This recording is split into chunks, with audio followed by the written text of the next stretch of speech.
अनजाने कर्म का फल। एक राजा ब्राह्मणों को भोजन महल के आंगन में करा रहा था। राजा का रसोइया खुले आंगन में भोजन पका रहा था। उसी समय एक चील अपने पंजे में एक जिंदा सांप को लेकर राजा के महल के ऊपर से गुजरा। तब पंजों में दबे सांप ने अपनी आत्मरक्षा में चील से बचने के लिए अपने फन से जहर निकाला।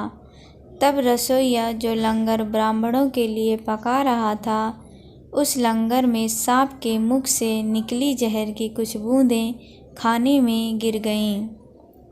किसी को कुछ पता नहीं चला।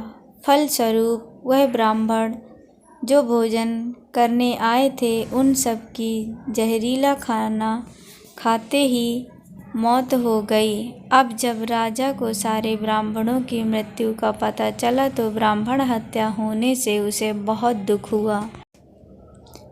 ऐसे में अब ऊपर बैठे यमराज के लिए भी यह फैसला लेना मुश्किल हो गया कि इस पाप कर्म का फल किसके खाते में जाएगा। राजा, जिसको पता ही नहीं था कि खाना जहरीला हो गया है, या रसोइया जिसको पता ही नहीं था कि खाना बनाते समय वह जहरीला हो गया है, या वह चील जो जहरीला सांप लिए राजा के महल के ऊपर से गुजरा, या वह सांप जिसने अपनी आत्मरक्षा में जहर निकाला। बहुत दिनों तक यह मामला यमराज के दरबार में अटका रहा। फिर कुछ समय बाद कुछ ब्राह्मण राजा से मिलने उस राज्य में आए और उन्होंने किसी महिला से महल का रास्ता पूछा। उस महिला ने महल का रास्ता तो बता दिया, पर रास्ता बताने के साथ साथ ब्राह्मणों से ये भी कह दिया कि देखो भाई, जरा ध्यान रखना, वह राजा आप जैसे ब्राह्मणों को खाने में जहर देकर मार देता है।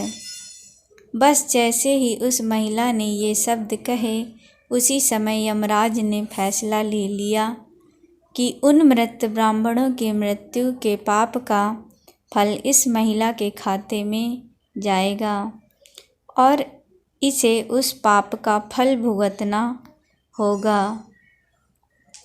यमराज के दूतों ने पूछा, प्रभु ऐसा क्यों, जबकि उन मृत ब्राह्मणों की हत्या से उस महिला की कोई भूमिका भी नहीं थी। तब यमराज ने कहा कि भाई देखो, जब कोई व्यक्ति पाप करता है तब उसे बड़ा आनंद मिलता है, पर उन मृत ब्राह्मणों की हत्या से ना तो राजा को आनंद मिला और ना ही उस रसोइये को आनंद मिला, ना ही उस सांप को आनंद मिला और ना ही उस चील को आनंद मिला। पर उस पाप कर्म की घटना का बुराई करने के भाव से बखान कर उस महिला को जरूर आनंद मिला। इसीलिए राजा के उस अनजाने पाप कर्म का फल इस महिला के खाते में जाएगा। बस इसी घटना के तहत आज तक जब भी कोई व्यक्ति जब किसी दूसरे के पाप कर्म का बखान बुरे भाव से बुराई करता है, तब उस व्यक्ति के पापों का हिस्सा उस बुराई करने वाले के खाते में भी डाल दिया जाता है।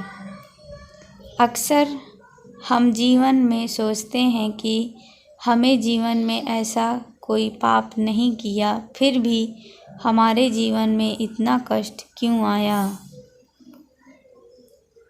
ये कष्ट और कहीं से नहीं बल्कि लोगों की बुराई करने के कारण उनके पाप कर्मों से आया होता है, जो बुराई करते ही हमारे खाते में ट्रांसफ़र हो जाता है।